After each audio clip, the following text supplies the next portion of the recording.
ვიტვიტა და ბათურა. ზღაპარი. ერთ ეზოში ცხოვრობდნენ იხვის ჭუჭული ვიტვიტა და ლეკვი ბათურა.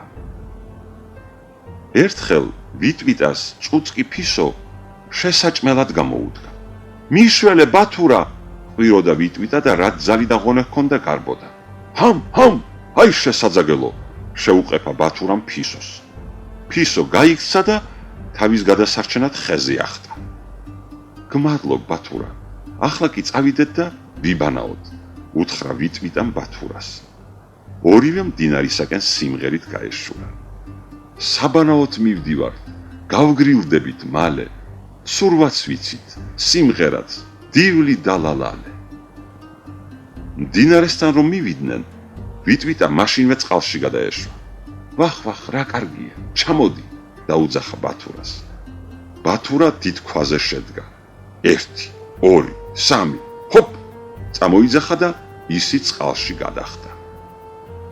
ამ დროს ვიტვიტამ თევზი შეამჩნია.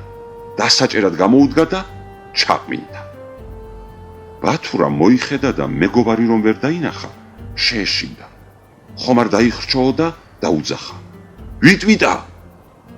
მაგრამ ვიტვიტა არ საჩანდა. დაღონებულმა ბათურამ ტირილი დაიწყო. უცბად მდინარიდან თავი ამოყო ვიტვიტამ, რომელსაც მოფართხალე თევზი ეჭირა პირში. ვიტვიტა ნაპირზე გამოვიდა. თევზი ნისკარტით შუაზე გაყო და ბათურას უთხრა. მიირთვი ძმობილო, ბანაობის შემდეგ საუზმე მეტად გემრიელია. გმადლობ მეგობარო, მიუგო გახარებულმა ბათურამ. მეგობრები მადიანად შეექცეოდნენ.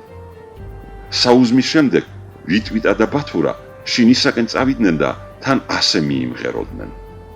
ვახ, ჰამ, მოვდივართ, შინ ვიქნებით მალე, კარგი მეგობრები ვართ, დივლი დალალალე.